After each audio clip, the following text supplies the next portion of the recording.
Quando as chamas da guerra já envolviam o Império Arconte, a facção Triunvirato tinha acabado de criar uma nova espécie. Porém, mediante a pressão de todas as outras facções, a facção Triunvirato foi obrigada a transformar essa nova espécie numa espécie de guerreiros implacáveis com uma disciplina militar incomparável. Essa é a origem da Legião.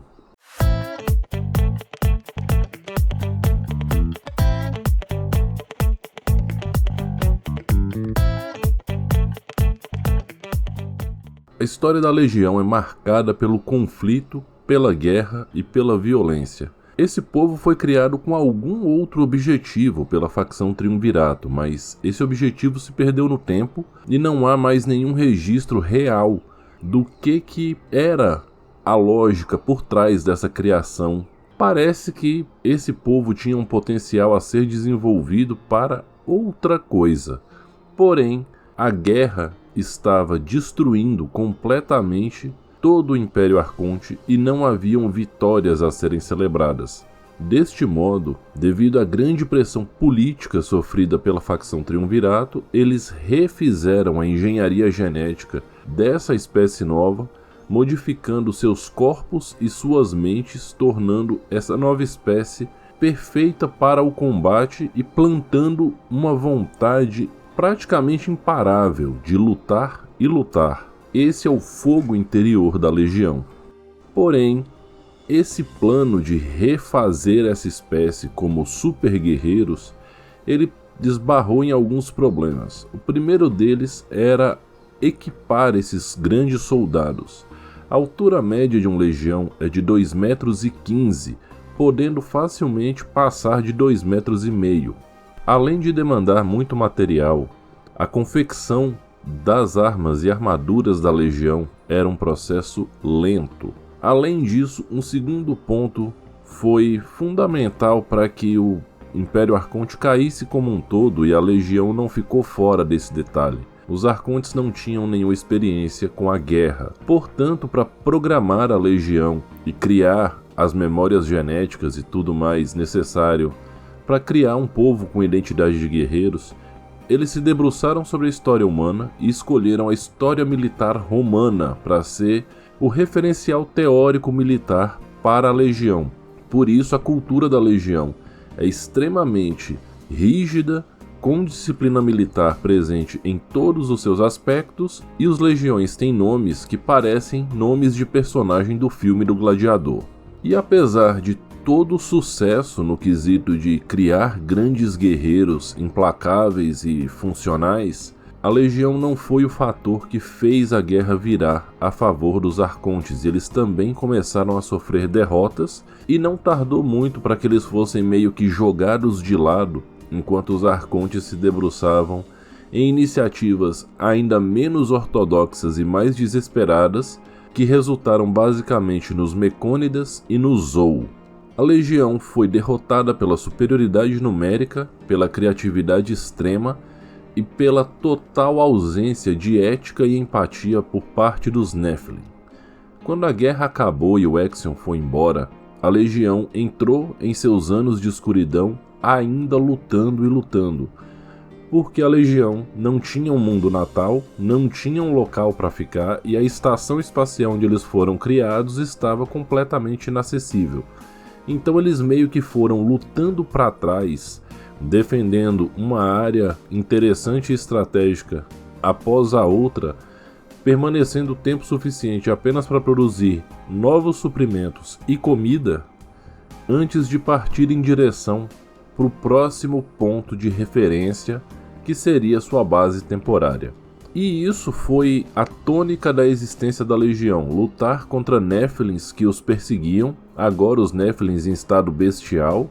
Essas batalhas remetem bastante a cenas de ataques de Zerg do StarCraft também, mas foi assim que a Legião sobreviveu, até que em certo ponto eles encontram o sistema Cerberus, e nesse sistema eles encontram um planeta que eles batizam de Cerberus Prime. Esse era um planeta glacial extremamente agressivo, com temperaturas muito baixas. Era o local ideal para a Legião sobreviver.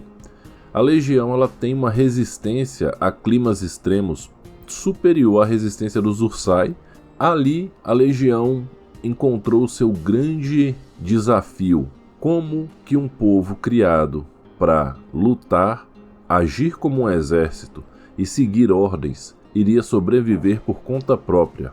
E foi assim que a Casilha Cúria, que é o nome do conselho de líderes militares que governa a legião, se reuniu e começou a bolar uma estratégia para criar o que seria uma sociedade, só que partindo de um ponto de vista totalmente fundamentado em disciplina militar. Fato é, a sociedade da legião é completamente vinculada à disciplina militar. Todos os cidadãos da legião têm uma patente militar e todos os níveis da sociedade funcionam de uma forma muito parecida com uma organização militar extremamente bem definida, bem organizada, acho que seria melhor colocado aqui. A legião se dividiu em alguns grupos, são os grupos sociais dessa espécie. O mais famoso deles é a Legião Auxilia, que é o legião clássico. Quando você fala em legião e você pensa naquele bichão grandão com uma armadurona que parece do jogo Halo e uma harmona, você está pensando em um Auxilia. A Legião Auxilia é dividida em ramos e esses ramos têm funções muito específicas. O ramo principal compõe o grosso das atividades comuns, militares e civis, dentro e fora de Cerberus Prime, e também governa praticamente todos os aspectos da vida cotidiana comum. Ele é liderado pelo ancião Tiberius Valéria. Um outro ramo muito importante é o ramo de operações. Aqui a gente tem a parte de pesquisa e desenvolvimento dentro da Legião Auxilia e também a parte de serviço secreto e inteligência. Basicamente, o ramo de operações ele compõe o cérebro da Legião. Ele é liderado pela temida Selene Lúlia e ela tem sob seu comando não só muitos técnicos, engenheiros e outras pessoas de áreas extremamente específicas, mas como tem também os Homens de Preto da Legião, que são os investigadores Vulpes. Basicamente eles são a mistura de assassinos Hitman, espiões de 007 e forças especiais top. E a mais recente das divisões do ramo principal é o ramo estrangeiro. Aqui a gente tem uma mistura de Ministério das Relações Exteriores com uma central de exportação da principal commodity que a Legião tem para oferecer para os outros povos, que é serviço militar. O ramo estrangeiro ele é liderado por Athena Lady Vingança Costa, considerada atualmente a figura mais popular de toda a Legião, tendo um status praticamente de popstar mesmo dentro dos seus pares, mas Lady Vingança tem um título mais sinistro e muito mais impactante do que esse de popstar, que é o título de soldado mais eficiente de toda a Legião. Em todas as campanhas onde Lady Vingança atuou, o sucesso foi a única constante inevitável, desde que ela era uma recruta até em suas campanhas mais ousadas e avançadas à frente do ramo estrangeiro. A gente tem o ramo interior, que é uma mistura de governos de comunidades locais com polícia, de uma forma bem simplificada seria isso. Ele é liderado pelo cara mais linha dura de toda a Casilha Cúria, que é o Brutus Sevilha, mas dizem que sem essa figura extremamente rígida e ordeira, a legião teria se esfacelado em milhões de pedaços. O ramo interior, ele representa literalmente o maior paradoxo da existência atual da legião, que é abdicar da sua natureza guerreira em prol das atividades cotidianas que estruturam uma sociedade. O problema é que o fogo interior da legião, a vontade incessante e quase incontrolável que a legião tem por combate, por luta, por violência, torna a permanência no ramo interior algo muito difícil. Normalmente, o ramo interior tem que lidar com vários problemas, tipo brigas internas, escaramuças e vários outros tipos de conflito e contenda em níveis locais. Inclusive tem um ditado muito forte que o pessoal tem utilizado para tentar recrutar pessoas para o ramo interior, que é o seguinte: Você não é um guerreiro determinado o suficiente se você não consegue depor suas armas e pegar uma broca laser para trabalhar na mineração. É basicamente por aí que eles levam. Então existem cartazes de recrutamento no melhor estilo de recrutamento militar, porém de coisas do dia a dia, do tipo: você tem coragem o suficiente para se tornar um fazendeiro? A glória aguarda você no chão de fábrica. Então assim, essas frases de efeito que normalmente são atreladas a recrutamento militar, o ramo interior tenta utilizar para fazer a galera trabalhar das coisas comuns mesmo. Isso é muito frequente e, como eu falei anteriormente, é aonde tem a maior quantidade de atrito interno dentro da legião. E o ramo interior leva a um outro grupo social que é considerado o grande problema da legião, que são os exílias. Um exília é um legião que fugiu de maneira clandestina de Cerberus Prime para viver a vida em qualquer outro lugar. A maioria dos exílias se torna mercenário ou pirata espacial, porém vários exílias tentam formar uma nova forma de viver, um novo círculo social e uma nova estrutura do jeito que lhes aprouver.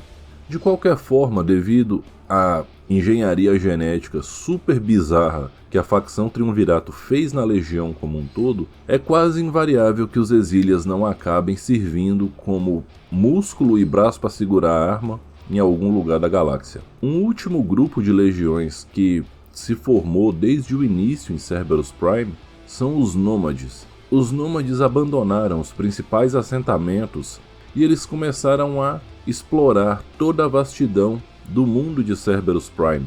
No decorrer do tempo, essa organização extremamente militar deu lugar a uma organização muito mais parecida com de povos que vivem em ambientes selvagens e que são caçadores-coletores. Na verdade, os nômades se adaptaram ao modo de vida caçador-coletor de uma forma bastante tranquila e hoje eles são algo muito diferente do resto da Legião no quesito de ideologia, porque eles já não enxergam mais a necessidade da estrutura militar em si para sobreviver. Eles estão encarando o mundo de uma outra forma. A sociedade dos nômades ela é marcada por vários pontos que são diferentes, principalmente uma cultura baseada em atos de bravura, porque o fogo interior ainda existe e é muito pungente. Então é muito comum, por exemplo, que no rito de passagem para a idade adulta, um legião nômade ele casse um Nephilim selvagem de grande porte e mate ele e traga a carcaça para o seu povo e coisas nesse sentido. Em geral, os legiões nômades eles usam equipamentos que são versões, aspas, sucateadas dos equipamentos de ponta que a Legião Auxilia utiliza, e normalmente a armadura de combate da Legião, que pertenceu a algum líder ancestral dos nômades, ela foi sendo desmontada e entregue como prêmio, parte a parte, para outros membros do povo. Então, normalmente uma peça de armadura se transforma em várias peças menores de equipamentos funcionais para a sobrevivência. Uma curiosidade muito interessante foi que a Legião encontrou no planeta de Cerberus Prime uma criatura chamada de Cão Serbion.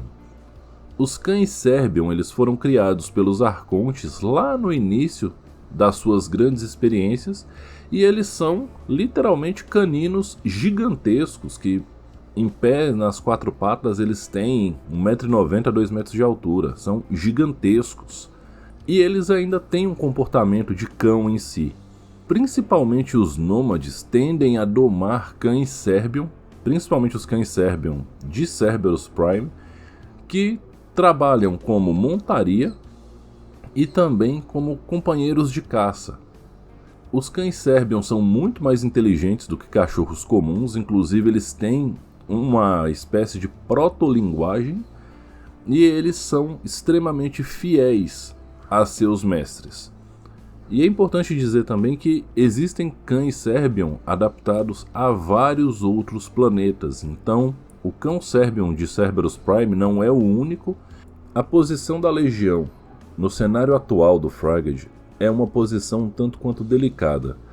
A Legião se enxerga como um barril de pólvora, porque eles são um povo guerreiro que foi criado para ser subserviente aos arcontes. Aliás, eles têm isso na programação genética deles muito mais forte do que qualquer outra criação arconte. Só que nesse momento eles se encontram livres. Só que eles estão o tempo inteiro a negociar, principalmente com a corporação. Dentro da sociedade da Legião, existem críticos ferrenhos a essa relação que a Legião estabeleceu com a corporação. E eles afirmam que no final das contas a corporação está ocupando o espaço deixado pelos arcontes e a Legião está voltando a ser uma espécie subserviente. Só que o fato dos contratos preverem vários tipos de pagamento, não só créditos corporativos, mas como diversos tipos de suprimentos e coisas do tipo, tem nublado essa percepção da maioria dos legiões. Para piorar, os Nephilim da ninhada do Éden estão muito presentes em toda a galáxia conhecida e são parceiros muito valiosos da corporação.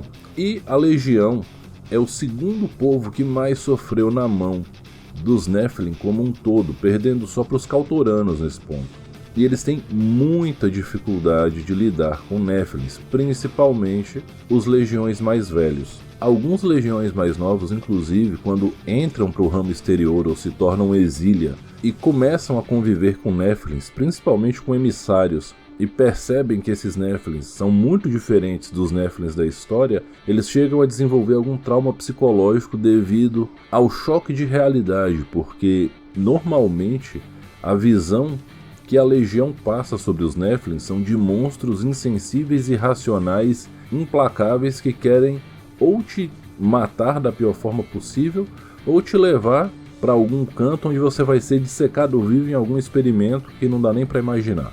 Fica implícito, né, mas é importante falar que de todos os povos que estão na galáxia, a Legião tem uma relação mais próxima, mais tranquila, extremamente respeitosa com os Kautoranos. São povos que se consideram irmãos. Para encerrar, como a gente sempre faz, vem o nosso personagem da Legião. Esse é um Legião jovem e ele vai atuar na nossa tripulação como segundo mecânico, mas principalmente como oficial de assalto, como o cara que vai na frente quando está na hora de enfiar o pé na porta. E esse é Constantinos Augustus. Constantinos também foi um náufrago em Misspaca, também foi salvo pela família Omni, só que ao contrário da maioria das outras pessoas, a família de Constantino não morreu, só que eles começaram a viver junto com seus irmãos Kautoranos.